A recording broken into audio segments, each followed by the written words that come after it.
is finally here. I'm about to show you in this video how to use the latest report writer tool that we have. Now, it's important to note that what we've done, we've broken down each report writer into very specific use cases. As an example, we have a report writer for individual assessments. What I'm going to show you in this video is the report writer for multi-rater assessments. Let's get right into it. So you're in our platform. What you're going to do, you're going to click Tools.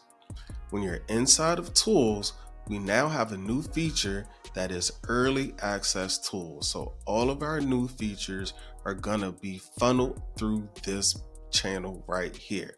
You click Early Access Tools and you see what you're able to do. You're able to test new tools. Here's the first report writer that I mentioned, the individual assessments. And then after that, the report writer essentials multi-rater assessment. Now, you're going to click report writer essentials multi-rater. Important, notice that it's in beta. That means expect bugs, expect things to not work perfectly, and that's all right. We want feedback. Let us know if it works great, cool. If not, cool, let us know. We're making updates. And then when it's ready, we're going to push it out into the tools.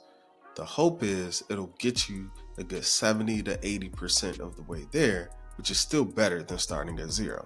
Now, you click this report writer essentials multi-rater, then it pops up inside of this thread. What you're able to do, you can manually input the scores that you have, or you can switch to where now you can upload score reports. Inside of here, it's a drop down. It might not pop up, so if you can't see it, in this drop down, you're able to see all the different assessments.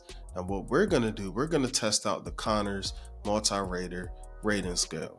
I'm going to click choose file. Once you click choose file, you might not see it, but I have my window open and I'm selecting the file. Now, all you do is click submit. It's going to take about 1 to 2 minutes to fully run. You might ask, why does it take so long? Well, a couple reasons. One, if you think about it, 1 to 2 minutes to get everything together for you where it would take hours, it's still a pretty fair trade-off in time.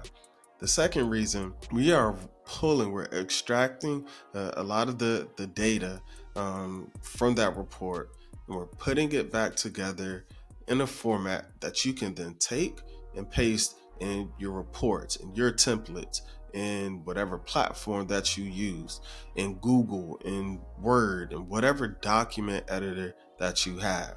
And we're doing it that way because so many different sites practice, and the practice just isn't uniform. So we found it was very difficult for us to give you a template. In this format, you're able to take what you need, make the edits and modifications, and paste it in whatever format you like. So we're going to let this run for a few seconds and we'll come back here shortly. All right. So it just returned a response. Now, it took about 2.5 minutes. So you have to be very patient. You can go make some coffee, go grab some tea, check some emails, and then come back. It did take a decent amount of time.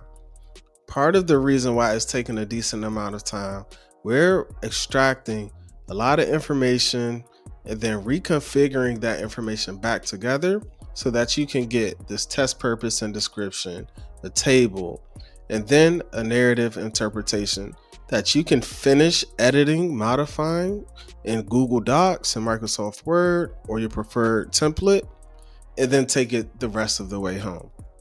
So what we see here, it gives you that test purpose and description. It gives you a table, and this is a fictional score report that we have. If there's things missing, perhaps this wasn't administered, always double check just to make sure that it's accurate. And then you can go through and then it gives you a narrative interpretation for each of the scales. So we see inattention, hyperactivity, impulsivity, emotional dysregulation, depressed mood, anxious thoughts, schoolwork, peer interactions, family life, ADHD inattentive symptoms, the ADHD hyperactive impulsive symptoms, the ODD, conduct disorder, then the ADHD index. Now, you have to go through, read everything, double, triple check the outputs, check for hallucinations. And remember, hallucinations are, did the AI model make things up? Sophia will hallucinate.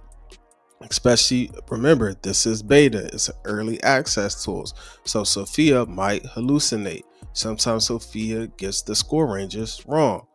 It is your responsibility and part of our ethical guidelines, accountability, for you to review everything, double, triple check, ensure accuracy before you submit this out. And remember, you hit this copy button and then you can paste it wherever you like. This gets you a good 70 to 80% of the way there. And then once you get it to your liking, you can paste it wherever you like. Give this a try.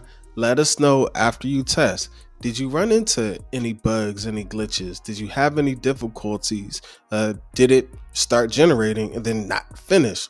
Or did it work flawlessly? Do you see this as a way to help you in your work that you're doing? Give this a try. Make sure that you subscribe to our YouTube channel. Make sure you hit that like button and follow for more. Until next time, take care, everyone.